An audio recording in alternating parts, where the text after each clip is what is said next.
everybody and welcome to the United Stand. Does it feel good to do a morning show after a win?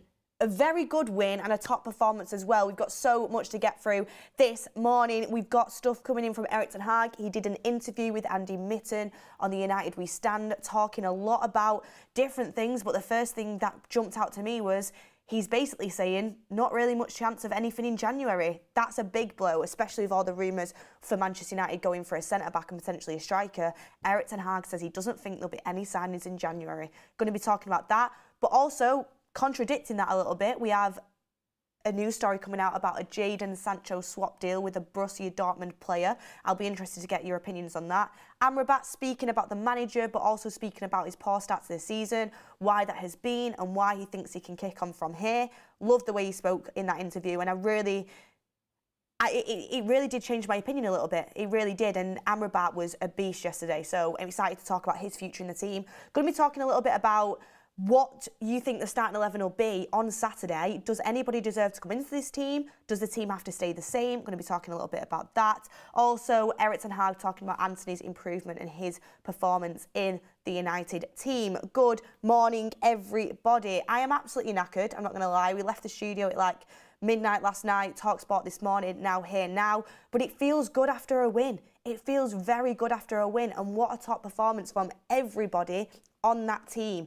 Apart from Lindelof. Lindelof for me was quite poor, but I don't want to single him out because it was a great performance all round. That's what happens when you have 11 players on a pitch that give everything for the manager and give everything for the team. That team has to stay.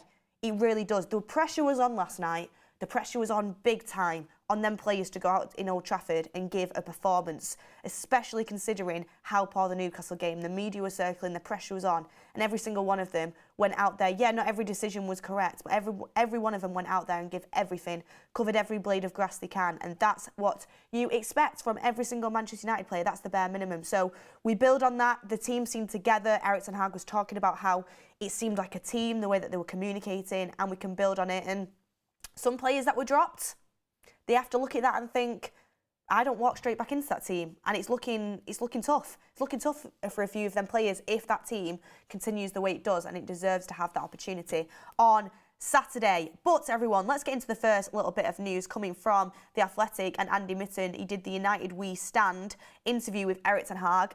I mean, let's hope that let's hope that the United Stand at some point could get an interview with Ten Hag. How brilliant would that be? I would absolutely love to talk to Ten Hag, or any one of the United Stand crew, talk to Ten Hag and get his answers on a certain few things. But Andy Mitten did a great interview. I've read quite a lot of it, but this is the main quote I want to go off for the morning show.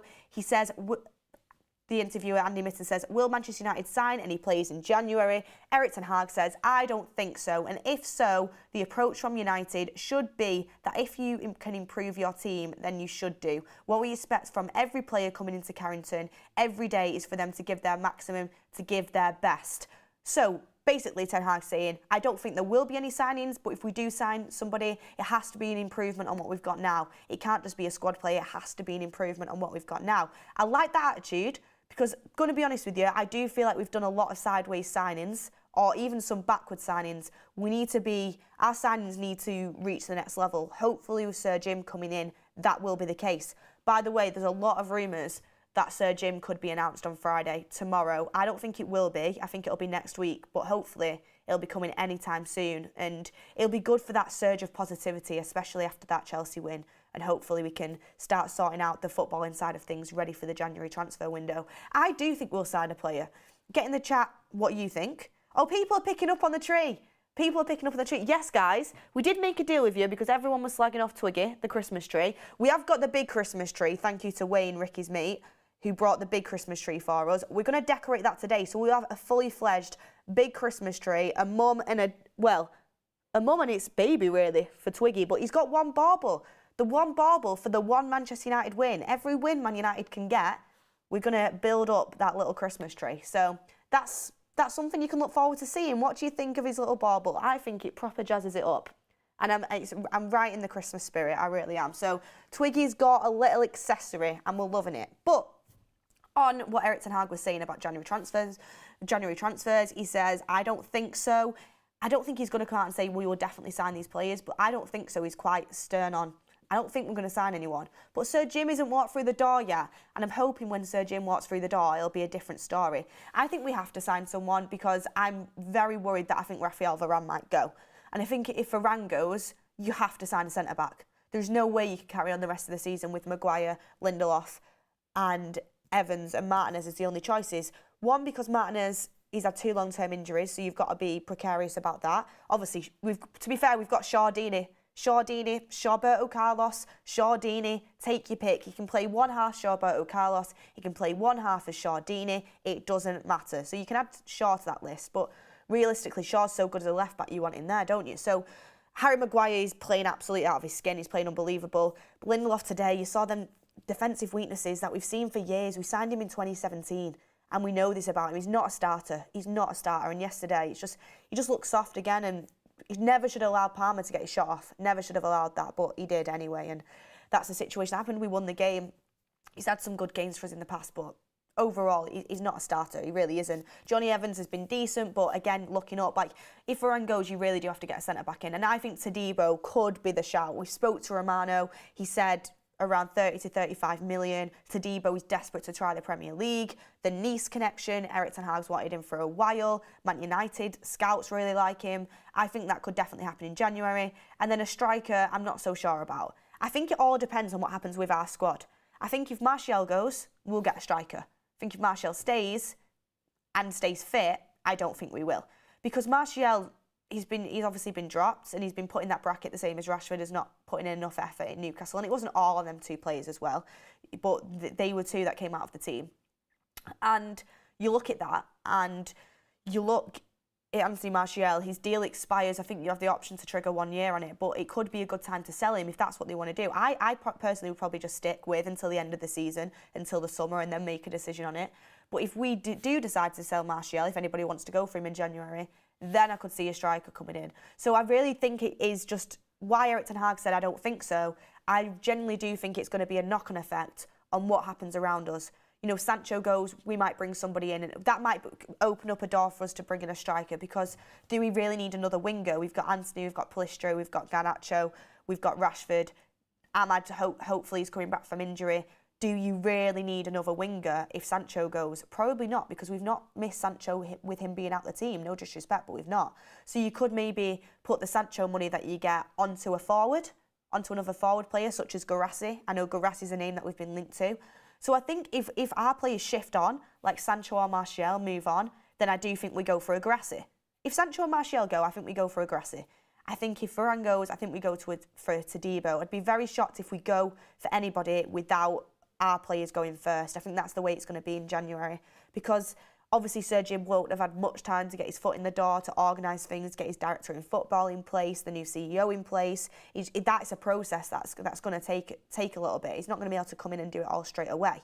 We know Manchester United notoriously in January transfer windows don't do anything. They always say the summer is where they get themselves organised, and January we see a loan a lot of the times at best. I think the last major signing we had in January was Bruno Fernandes. I mean, what a signing that was. But we rarely do anything in January. We really rarely do. So I'd be surprised, but I think Erik Ten Hag is on that track himself. He's thinking, if Sancho goes, if Varane goes, I'll probably get someone in. If not, he's probably going to not get much chance. I mean, last season, I feel like people were saying Man United were in a title race when it came to the January transfer window, and he got given Weghorst loan and Sabitzer loan, and them 2 players came in and worked hard, but we really should have kicked on. And we should have gone and got some top players and tried to push on for the rest of the season. We didn't do it then.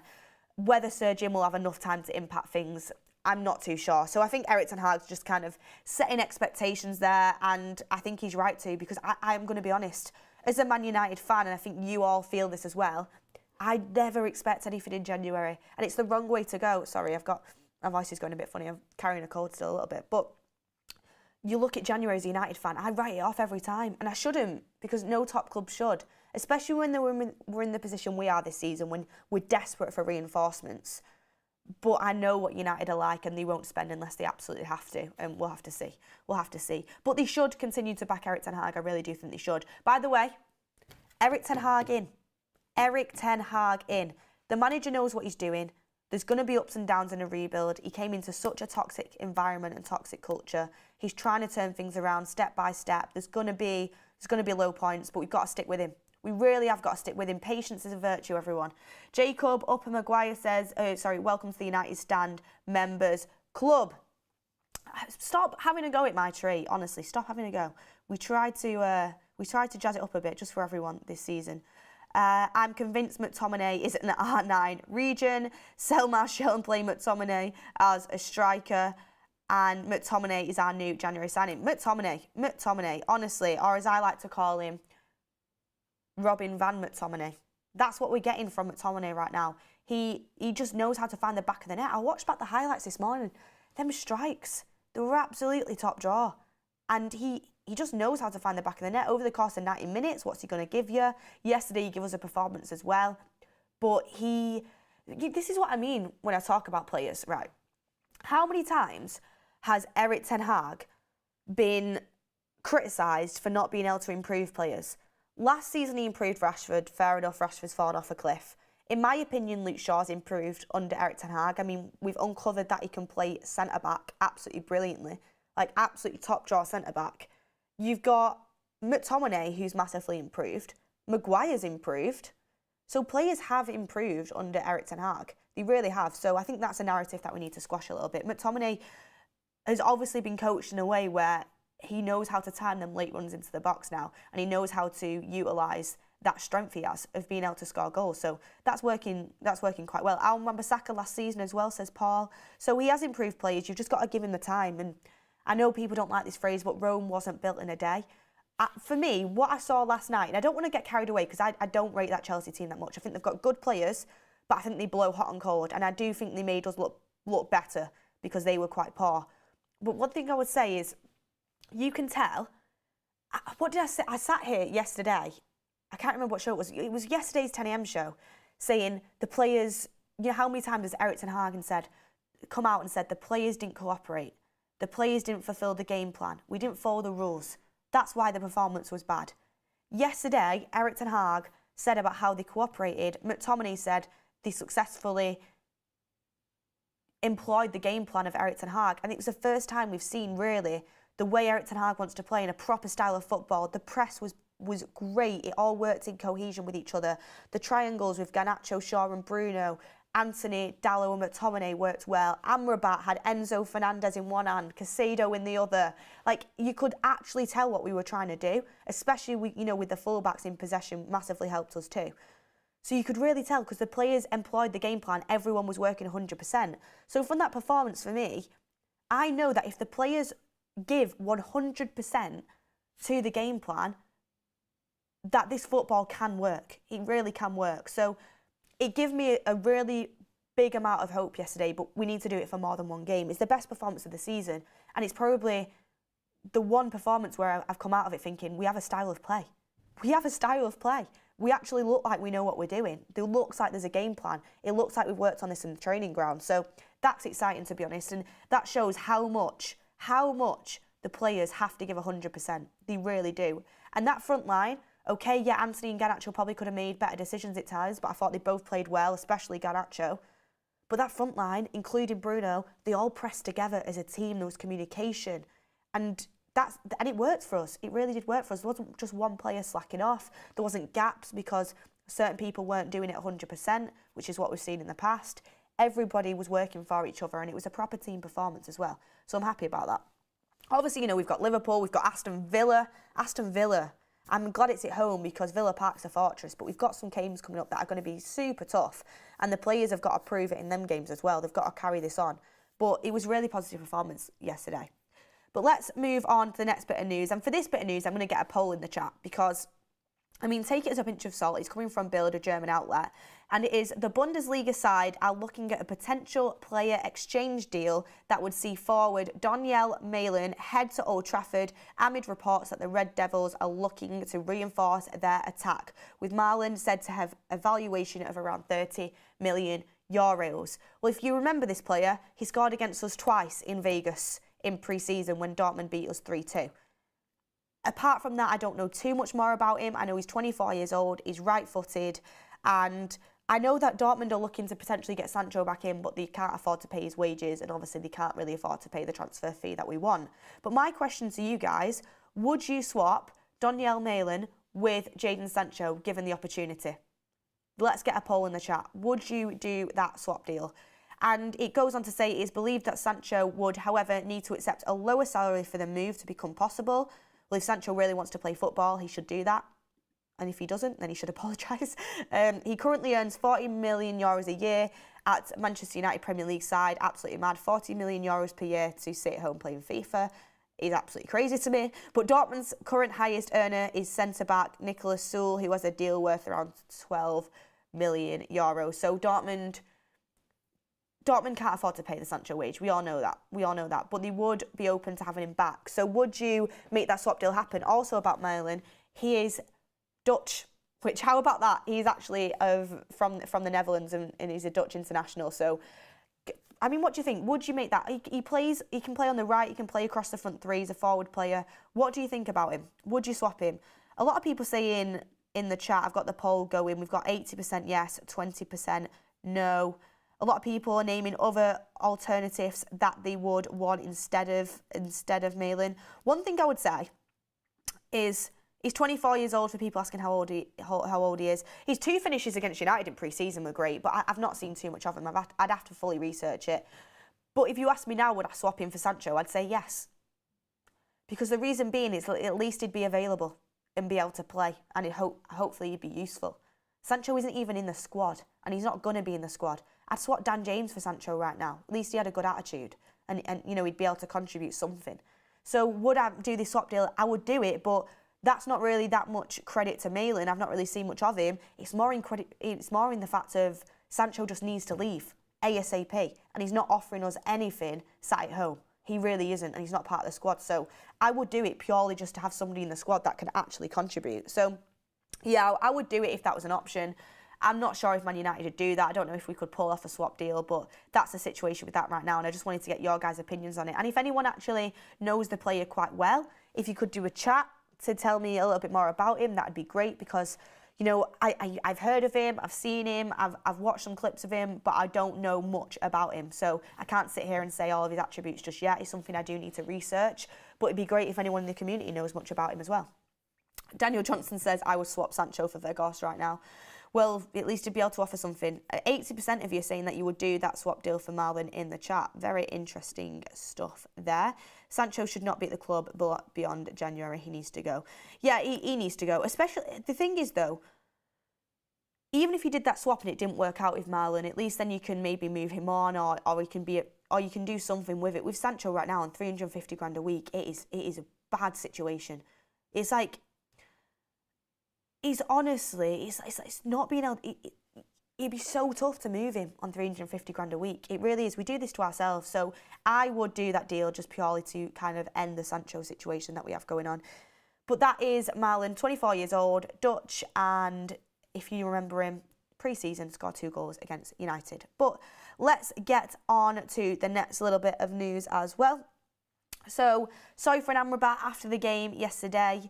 He was speaking about why his form has been poor at the start of the season. He said, I started the season with an injury, and normally you need some time to adapt, but there was no time. The team needed me, so I had to jump in immediately. I'm a fighter, and I will never say no when a manager needs me. So he also said in this, because I watched the full interview, he said he's not one to make excuses, but the Premier League is a tough league to come into. You need an adaptation period. Pre-season is so important to a player, and he didn't really have either of those things. So fair enough, you know, he waited around all season. We finally got him, I think it was on the last day of the transfer window, had no time to embed. We had injury crisis, he had to come in at full back. He'd just come back from an injury, so he wasn't really fit enough. So I do take on his points. One thing I would say on Amrabat is, okay, yeah, he didn't have a good start to the season, but what he has to do is build on this and build from here. Because if I see the Amrabat I saw yesterday, I would absolutely keep him. Because the Amrabat I saw yesterday was a beast. He had control of 110 million Enzo, 110 million Casado. He had them in the palm of his hands. Amrabat controlling the midfield, and I thought he played really, really well. He knew where to be in the right time, a few dodgy passes, maybe a little bit leggy at certain points, but I still don't think he's 100% fit, but he showed strength.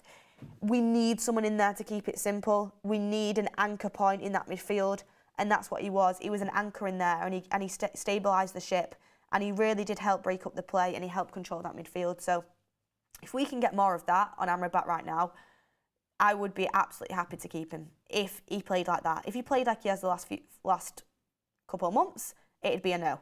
Last night, his best performance so far in a United shirt, so that's good to see. But the question is, McTominay is staying in that team because of the goal he's scored. Like, there's no doubt. But Kobe, what happens with Kobe Mainoo? Does he come in? Should he be playing? Like, what's the situation there? Get your thoughts in the comments section.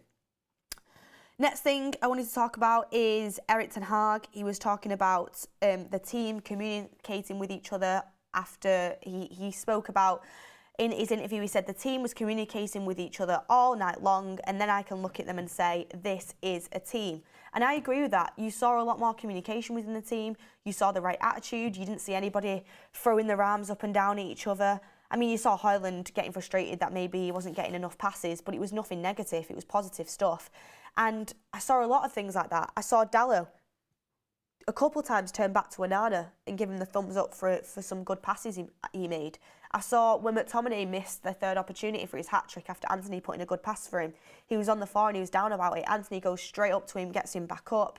Everybody's hyping each other up, and it actually looks like a team that is communicating. So that's something that's an improvement, because how many times have we seen the team look at each other as in, you're to blame? Or when something goes wrong, they look at each other and they go, like that. I didn't see any of that yesterday. So the attitude was absolutely spot on in Erik Ten Hag. If I was Erik Ten Hag, I would be going into that dressing room and I'd be saying, now I know what you can do. And I expect that every single game. This is what happens. I'd say, do you know that feeling? How are you feeling right now? But you're feeling pretty happy, aren't you? You got to play a good game of attacking football against a big team. You dominated them. The crowd was behind you. And we won the game. How are you feeling? Bet you're all buzzing. You want to feel that every single time, and you're capable of feeling that every single time. All you've got to do is put in the work. That's what we need to see every single game, so hopefully we can kick on from there. He then spoke a little bit about Anthony's performance. He said he's progressing as the team is progressing, but with his attitude, that is what he needs. He has to contribute to the team. He was very bright. He got very good positions on the ball. He also made very good decisions, and he's stepping up. He has to build on this. What did you guys think about Anthony's performance? Because I thought he played really well. End product still isn't quite there when it comes to the shooting, which needs to improve. But I thought some of his passes, he could have had 2 or 3 assists, honestly. McTominay should have scored a hat-trick on that last one. I mean, I can't complain because he scored 2 great goals, but he should have scored a hat-trick on that last pass. He was doing some nice link-up with Dallo and McTominay on the right side. His pressing was good. He tracked back really well. I was very, very, very happy with him. Also, that outside of the boot pass he did over to Dallo when he was in the centre of the park, that was excellent. So Anthony looks like he's building confidence. And this, by the way, this is what I mean when I say, when I spoke about Rashford before, I've said, and I don't want to bring everything back to Rashford, but I spoke about on TalkSport this morning. I get when players go through poor form when they're not providing goals, they're not providing assists. I get that. But what I at least expect is the right attitude, doing the right things, being positive, tracking back and giving everything. Okay, Anthony might not have got a goal and assist yesterday. He easily could have got a few assists, by the way. But he gave 100%. He tracked back. He was positive on the ball. He was making the right decisions. He wasn't greedy. That's what I want to see. And everyone was saying how much of a good performance it was. He didn't score or get an assist. And that's what I'm happy about. Garnacho obviously got an assist on that McTominay header. Great assist. Garnacho, honestly, I feel he's a bit underrated by some of the crosses he puts into the box. Yesterday, he could have made a couple more decisions where he did cross it instead of shooting. He's on a goal run at the moment. I can understand. He's got that confidence and arrogance about it. I accept it. But his crossing is brilliant, left or right foot. So I was happy with both the wingers' performances yesterday. And how often have we said that this season? Not many. Our wingers have been poor, but yesterday, Garnacho and Anthony, they really did turn up to the plate. Diane says, Anthony since the TUS interview. Look, Anthony has a good performance after the United Stand interview. Do you remember when I spoke to Bruno in the press conference before Galatasaray, and Bruno had a worldie there as well? It's the TUS effect. It's the United stand effect. We need to do more interviews and the players will improve. But no, obviously it's nothing to do with us. Anthony was a lot better. Obviously, I know how much more we can get from him, but it was a lot better. Did anyone see the nutmeg he did on Thiago Silva as well to go past him? That was excellent. He showed a lot of confidence. He showed pace. He showed athleticism. He looks a lot fitter, Anthony, now. And he has to keep his spot. And we're going to be talking about that, by the way. I'm going to be talking with you guys what starting 11 just start on Saturday and what is our best 11 at the moment. But there are the quotes that I've got in for now. Everybody get your comments in the chat. I'll be interested to hear what you have to say. Got some super chats in. We have Colin James Mahoney. Rasmus needs to work on his positioning. Dallo and Bruno were excellent. Erik Ten Hag is making progress without any ego. I would say on that, I do think, by the way, I rate Rasmus highly. And I think he's got such a big future ahead of him. His pace is excellent. His physicality is good. His pressing is very, very good. His work rate, you cannot falter. He gives absolutely everything on that pitch at Old Trafford, everywhere he goes. And I think there's such a big future for him. But he's only 20. And it was his first proper breakout season last season. He was only really starting games for Atalanta in the second half of the season. So you've got to give the guy time. He's adapting to the Premier League. He's done really well in the Champions League. But yeah, okay, his movement does need to improve. I've seen a lot of people saying he doesn't get much chance. McTominay's finding the movement in the box. I do think you need to sometimes you've got to make your own chances for your movement. But also, he doesn't get many chances either. And we do need to work on giving him some more service into the box. But I feel like with Anthony and Garnacho continuing the way they are, that will definitely come. I thought them front three worked well together. I know Hjlund had a go at Garnacho and Anthony a few times for not passing it to him. That will improve as the front three start to build that connection. If they're the starting front three, that connection will start to build. Machiavelli says, is it true that I've seen a story of Romero saying United looking at swap options with Rashford for Barca Rafinha? I saw that. I saw a news story saying that Manchester United have told Rashford to pack the bags because they're going to swap him for Rafinha at Barcelona, and I just don't believe it for a second. I really don't believe it for a second, which is why I didn't bring it up on the show, because I don't think it's true. And it's not a great source, to be honest with you. But that is a story that's out there at the moment, but I don't think it's true. Harry Onana, welcome to the United Stand Members Club. A lot of people in the chat saying that they would take the Sancho swap. And, I mean, you're on the right lines. You're on the right lines. I absolutely would take that swap as well. But coming into the last 10 minutes of the show, I want to speak about the game against Bournemouth. Also, there's a call-in show at 4 p.m. today, so make sure you are tuning into that. I feel like it's a good one. I feel like it's going to be a positive one. But I want to get your guys' opinions on Saturday. Bournemouth will be no walkover. I expect the atmosphere to be up, but I don't want us to get complacent. Bournemouth have done really well in the last few games. Their manager's starting to turn things around, and they've got some good players. So we've got to be on our game on Saturday. But what changes would you make? Would you make any changes? What are you thinking is our best 11 right now? It's an interesting discussion to have. Not now, Dave says, I imagine Ten Hag saying no transfers because he doesn't want to talk about it. Just kills the discussion dead. True, like, if Ten Hag says no transfers and then we sign a couple of players in January, no one's going to be looking back saying, Erik Ten Hag's a liar. People would be looking back if he said, yeah, we will sign players, and then we didn't, because they'd be fuming about it, because it'd give them false hope. So I do get what you're saying. I think we will sign a centre-back in January and potentially a forward. I do think we will. But we'll have to wait and see. Don't get your hopes up with Manchester United, and Erik Ten Hag's kind of told you that as well, to not get your hopes up too. I have a message here in from Ricky. So I want to read out this message from Ricky on the morning show. I wanted to read it out. He sent it me last night, and it's about Scott McTominay, because a lot of people have wanted McTominay out the team. I can understand it because his performance in the last couple of games hasn't been great over the course of 90 minutes. But the guy's a goal-scoring machine. He honestly is a goal-scoring machine. So I want to read out the message that Ricky sent me.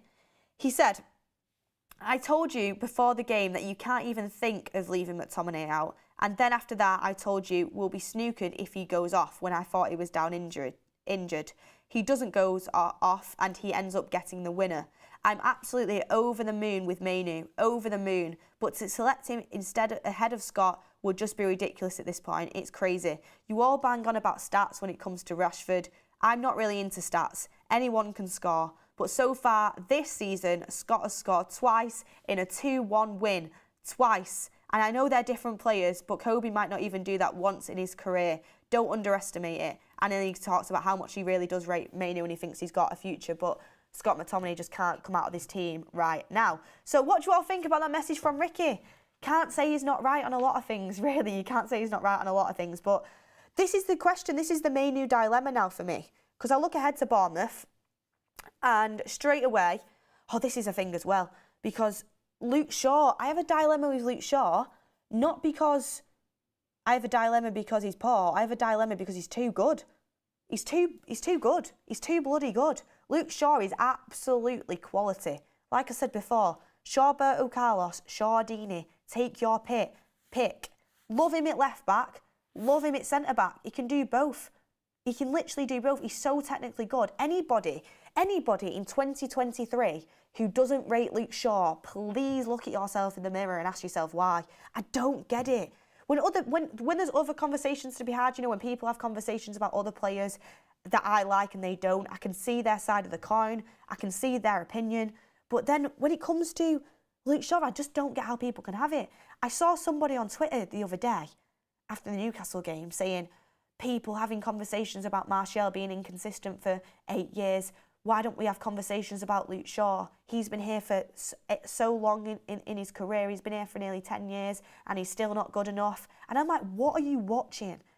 When we talk about Anthony's interview when he said key parts of Erik Ten Hag's chess has been missing, Luke Shaw is a key part of Erik Ten Hag's chess. Whatever the most important piece of the chessboard is, that's Luke Shaw, honestly. I would go and say he's one of, if not the, apart from probably Bruno, the most important player in Erik Ten Hag's team. He's absolutely quality. And we just look so much more solid since he's come back into the team. So thank God Luke Shaw is back. I think he deserves so much credit. He came in the second half after Lindelof was really poor there and completely shored up shop and was brilliant on the ball. He was good at distributing out from the back. He's just good at covering the space.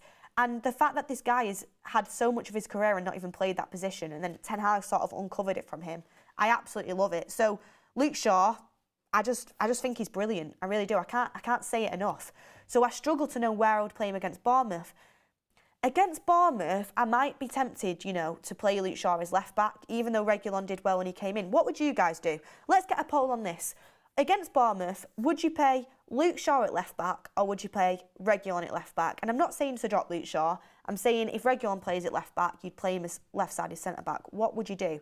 Because I don't like to say you can afford to, because like I just said, Bournemouth is a tough game and I think they're a tough team. Solanke's really good. They've got other players that are good as well. But I think with Johnny Evans being on the bench, maybe does Johnny Evans come in for the Bournemouth game and you play Luke Shaw at left back? Because I would love to see Luke Shaw at left back in that game. He just drives through the midfield really well. And this is another thing and another reason why Rashford should be worried as well. On that left-hand side, and it was brilliant in the first half, it really was. And in the second half, it still was good with Reguilon. Reguilon came in and did a good job. But you could tell it'd been worked on and the players just knew each other. Luke Shaw, Alejandro Garnacho and Bruno Fernandes in the first half. The relationship, the chemistry, the passing triangles, we were taking the mick out of their right-hand side. We honestly were. Garnacho continued it in the second half with Reece James as well. But playing out from the back, Onana actually had an outlet in Luke Shaw. Garnacho was brave enough to come and offer himself, even though he kept getting pushed in the back and was making some cute little passes inside to Bruno, who was always in a good position on the inside. Bruno was then finding Luke Shaw again, finding Garnacho, and they were working it up the pitch. The relationship in the final third as well between Garnacho and Bruno was excellent. That fake pass Bruno did that helped make the first goal was excellent. So Rashford's got an issue because I don't see that when Rashford plays. I don't see them intricate passes when Rashford plays on the pitch. And I don't see that, the press and the work rate in the way Garnacho did. And that's Rashford's position. So they have to stay. On that left-hand side, it was brilliant to watch. So I like Luke Shaw for that aspect. Reguilon also played well yesterday, but Reguilon's had some iffy moments too, so you don't know what you're going to get. So it's a really tough one for me. I just know that I don't think I would play Lindelof because Lindelof, for me, didn't have a good game. So it's a tough one, but I've seen people in the chat, no one can make their mind up on it. I was talking to my dad and my brother about this, and They both said they think they'd edge it with Luke Shaw left back. But it's a tough call because he's so good in both positions. But I'm going to say I would play Luke Shaw left back against Bournemouth. Oof! Again, in the chat, it's so close. Get your votes in the chat. You've got Reguilon with 51% and Shaw with 49% right now. So it's really, really tough. But I would go with, I think I would go with for Bournemouth. It depends if Johnny Evans is fit, to be honest with you. Because I do think that Johnny Evans-Maguire partnership works. But then is he going to be okay, coming back into the team after injury? I'm not sure. So I'd go with Onana in goal. His passing was a lot better in that game against Chelsea, by the way, too. And a good reason why we kept possession, played out from the back was really well. Dalot at right back, thought Dalot was good, deserves to keep his spot. And this is the difference. I know a lot of people love Wan-Bissaka, and I think Wan-Bissaka's got some great attributes. But with Dalot and Shaw in the team, you've got players that they're good on the ball. They're good on the ball. They can take the ball off Onana and they can drive up the pitch. On the ball, Dalot was just better. He is. So I would play Dalot at right back, especially after his performance. Sometimes he's prone to a mistake, though. He really is. But I'd go with Dalot at right back. I'd go with probably Maguire and Evans as a centre-back partnership if Evans is fit enough, just because I want to see Luke Shaw at left back. But I would have no problems with going with Maguire and Shaw and then Reguilon at left back. My midfield three would be the same. It'd be Amrabat, McTominay and Bruno. Mainoo unlucky, but, you know, you've got to fight to be part of this team. He's done really well. I'm sure he'll get opportunity, but McTominay can't be dropped. 2 goals and a great performance. Amrabat, a lot of people were saying could have been man of the match. He has to stay. And Bruno, a good performance again and is the captain. My front three would be the same. It'd be Anthony, Hjlund and Garnacho. There's no way on earth that Martial or Rashford come back into the starting 11, and they shouldn't do. I'll be so disappointed. And by the way, I want Rashford to do well. Do not get me wrong. I want Martial to do well. I want every player that plays for United to do well. But I'd be so disappointed if Ten Hag pulls the we need rotation excuse and brings Rashford back into the fold against Bournemouth. Don't fix what's not broke. That team deserves to play again. It really does, because they all gave everything and they need to play again. So that's what I would go with. The vote for who would you play left back next game, Shaw just edged it. He got 50% and Reguilon got 49%. But it's a really, really close one. It really is. Dan T says, Beth, were you on the front row corner yesterday? Thought I saw you on TV. I must have a doppelganger. No, I'm in the middle of the Sir Alex Ferguson stand. I'm not on the front row. I like to have a little bit of a bird's eye view looking at Old Trafford. So that wasn't me, but I'd be interested to see who it was, who you compared me to. I'm going to send a quick message to Ricky. I'm going to ask him now, quick message, would you start Luke Shaw as centre-back or left-back on Sat? And let's see if he replies in time. But I'm going to ask him as well, because it's definitely a one that's completely splitting the fan base at the moment. Also, I want to bring up, sorry, this is my last thing I'll say about Luke Shaw. I love the guy, if you haven't heard already. I was getting absolutely roasted the other day. I always get roasted when I say this, for saying he's the best left-back in the league, but please name me a better left-back in the league. Robertson used to be. At the moment, I picked Shaw over him. Gavardio's good, wouldn't have him over Shaw as left-back. Ake's good, still wouldn't have him over Shaw as left-back. Zinchenko's good, still wouldn't have him over Shaw as left-back. I just think he's great, I really do. So what do you guys think about that? I know it's tough on Kobe Mainoo, but you've got to fight to get into this team and be part of this team. And players that played well, they deserve the credit and they deserve to start the day after. What I just don't want us to do is come out against Bournemouth and get a bit complacent after a good win, because we've done that before. You want to see the same energy, you want to see the same work rate, and you want to see that continue. You really do. Also, Garnacho as well. Big shout out to Garnacho, because the guy is securing down that left wing spot. Securing it down. I'd love to see Hjlund get a goal on Saturday as well, but he's securing it. 3 goal contributions in 4 games. Stepping up to the plate. Absolutely correct attitude. Passion. Energy. Brilliant. Exactly what I want in a United winger. So I can't say anything more about him at the moment. He needs to improve his decision making a little bit, but he's 19 and he's a winger with confidence. I have no complaints whatsoever. I asked Ricky and he's responded. He's responded to the question. I said to Ricky, would you start Luke Shaw as centre-back or left-back on Saturday? And he said, it's not Luke back. He said, left-back for sure. Evans can come back in if he's fit and will be a bit better again. So, Ricky, I should have known. He absolutely loves Evans, doesn't he? But he would start Luke Shaw as left-back. I would go Luke Shaw as left-back as well, and I'd probably go with Evans as centre-back. So that would be my team. What do you think about that, guys? Does anyone disagree with me? Does anyone have anything else that they would do? Quickly get in the comments now, and I'll see if I can read it out. Would you go for a different team than the one I've just named? Someone said, is Gardeville a left-back? He was a centre-back, left-sided centre-back before he came in, wasn't he? But he's played left-back a lot for Manchester City. Well, they play sometimes they play that three at the back formation as well. But nobody seems to be disagreeing with me in the chat. So I think we might be on the same page, are you? We might be on the same page. Matt Thrower says, after last night, Shaw left-sided centre-back, Reguilon left-back. If Varane is healthy, Varane's injured again, I don't think he'll be healthy. And if he is, he won't come back in. I think Varane will go in, Jan. And it's sad to see, but I do think he will. Something seems off. He was out last night with a sore back. Something just isn't right there. And I'm sad about it because I would have loved him to be part of this team. And I think he's more than good enough. But guys, can I just say, if we manage to string a run of results together, we're missing Martinez. We're missing Casemiro. We're missing Varane. These are key players to Manchester United last season. It's looking good for then, if Varane manages to get back into this team, if we do manage to kind of rebuild that, it'd be great to see him.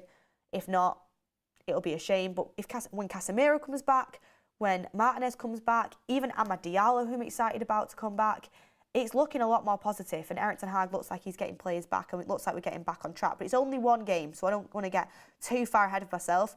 Just before I wrap up the show, I want to quickly talk about Manchester United's upcoming fixtures because we've got some tough ones. So we have Bournemouth, 3 o'clock on Saturday. That won't be a walkover. It will not be a walkover. Bournemouth are a good team. They are a good team. I know it was at their ground, but they took points off Villa, who are playing amazing at the moment. They took points off Newcastle. Okay, they've got a couple to Old Trafford, but they are a good team that can play good football, so we've got to be on our best. Then after that, we've got Bayern Munich on Tuesday. Imagine the lift it got us. It would give us if we managed to beat Bayern and then Copenhagen and Galatasaray drew. I don't think it'll happen. I do think we are going out, but that's a huge one. Then you've got Liverpool at Anfield on the Sunday. Liverpool are in great form. That is going to be tough. I would absolutely snap your hand off at a draw now. I'd pay you £100 for a draw right now, honestly. But that's how much I'm not looking forward to that game, but that's a tough one. West Ham away just before Christmas, another tough place to go that we've struggled at in the past.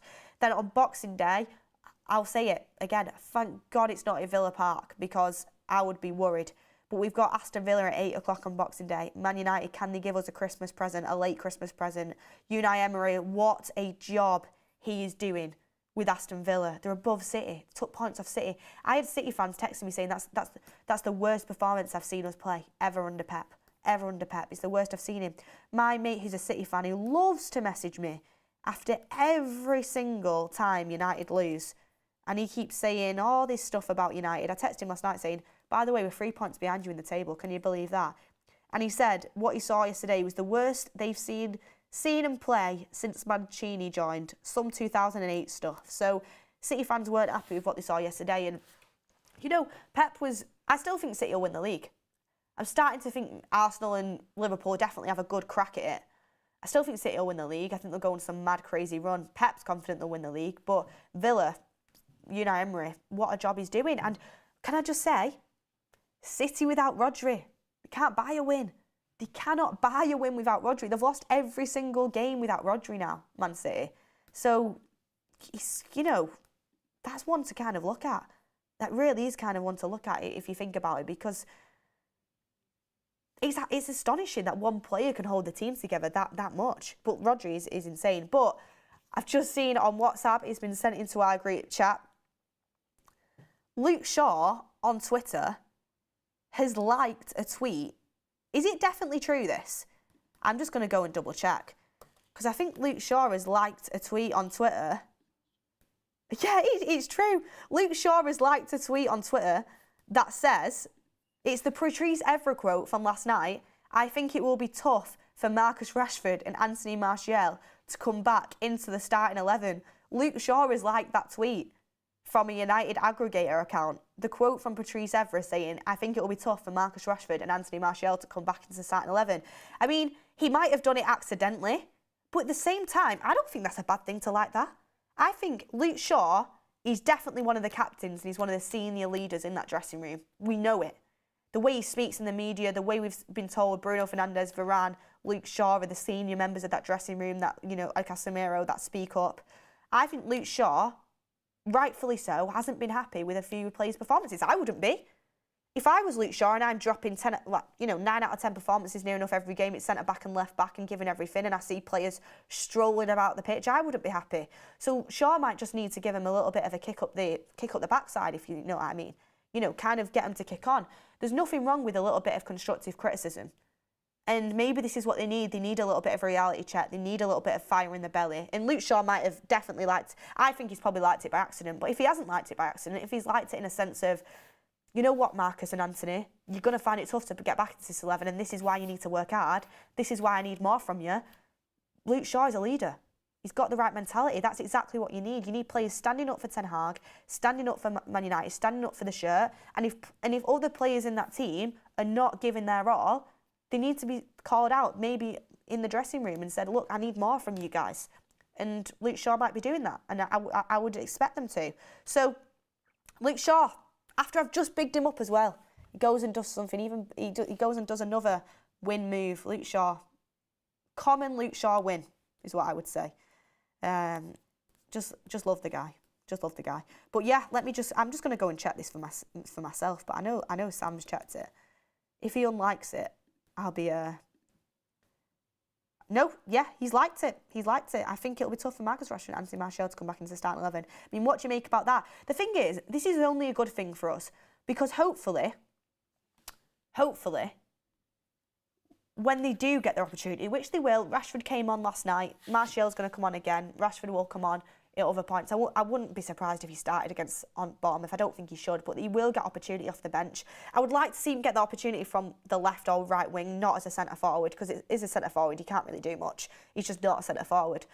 But hopefully it'll be beneficial to us because they'll have fire in their belly, and they'll have hopefully the mentality and the aggression and passion to go out there and say, no, I'm demanding my spot back in this team. I'm going to show these guys, I'm going to turn it around. This is what I can do.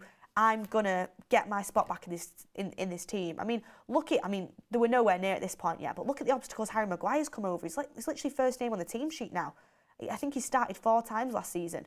So with Ten Hag, this is a good thing about him as well. With Ten Hag, anybody can turn it around, and anybody, if you play well, you get a chance. You really do get a chance, even when it looks like you've written off. Wan-Bissaka did it. Maguire's done it. This is why I think Sancho's silly for not trying to do it, because he would have got the opportunity if he just had the right attitude and worked hard. He would have. People say favouritism. He does have favouritism in some cases a little bit.